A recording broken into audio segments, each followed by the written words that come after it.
السلام علیکم، آپ دیکھ رہے ہیں اسلامی زری آفیشل۔ یہاں ہم قرآن و سنت کی روشنی میں اسلامی بیانات اور تاریخ اسلام کے واقعات پیش کرتے ہیں۔ اگر آپ نے ابھی تک چینل کو سبسکرائب نہیں کیا تو ابھی سبسکرائب کریں اور بیل آئیکن ضرور پریس کریں۔ بسم اللہ الرحمن الرحیم۔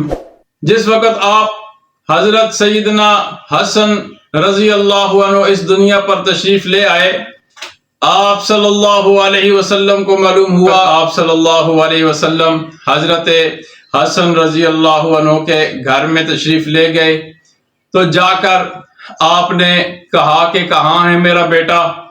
آپ کو سیدنا حسن بن علی رضی اللہ عنہ دیے گئے۔ آپ نے ان کو اپنی آغوش میں لیا، ان سے پیار کیا، اور آپ صلی اللہ علیہ وسلم نے ان کے دائیں کان میں اذان کہی، بائیں کان میں آپ علیہ السلام نے ان کے تکبیر کہی۔ کتنا ہی خوش نصیب بچہ ہے کہ جس کے کانوں میں اذان خود نبی پاک صلی اللہ علیہ وسلم پڑھ رہے ہیں، اور پھر آپ صلی اللہ علیہ وسلم گھٹی ڈال رہے ہیں۔ وہ کس طرح کہ آپ نے اپنی پاک اور پیاری زبان مبارک کو حضرت سیدنا حسن کے منہ کے اندر رکھ دیا اور سیدنا حسن اس کو چوسنا شروع کر دیا۔ اس طرح کر کے آپ نے گھٹی خود حضرت سیدنا حسن رضی اللہ عنہ کو ڈالی، اور جب 7واں دن ہوا تو ان کے سر کے بالوں کو خود مونڈا اور بالوں کے وزن کے بقدر جو چاندی تھی اس کو صدقہ کیا، اور آپ کی طرف سے 2 بکرے حقیقے کے طور پر پیش کیے گئے۔ اور پھر آپ نے حضرت سیدنا علی المرتضیٰ رضی اللہ عنہ سے پوچھا کہ ذرا یہ تو مجھے بتائیں، آپ نے اس بچے کو کوئی نام بھی دیا ہے یا کہ نہیں؟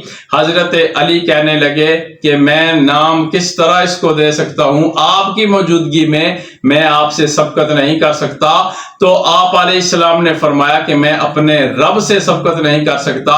اتنے میں جبرائیل امین علیہ السلام تشریف لاتے ہیں اور رب کا حکم آ کر دیتے ہیں کہ یا رسول اللہ، اللہ کی طرف سے یہ حکم آیا ہے کہ اس بچے کا نام حسن رکھ دیا جائے۔ اور یہاں پر جو علم الانساب کے ماہرین ہیں وہ لکھتے ہیں کہ یہ حسن اور حسین یہ 2 نام ایسے ہیں کہ ان نواسہ رسول سے پہلے کسی نے یہ 2 نام نہیں رکھے۔ یہ اللہ تعالیٰ نے تحفے کے طور پر آپ صلی اللہ علیہ وسلم کے پیارے صاحبزادے اور نواسوں کو اور سیدہ فاطمہ الزہرا کے بیٹوں کو یہ 2 نام تحفے کے طور پر دیے۔ آنے والی ویڈیو میں انشاءاللہ آپ کے سامنے حضرت سیدنا حسن کے ساتھ اللہ کے نبی کتنا پیار کرتے تھے اس کو بیان کیا جائے گا۔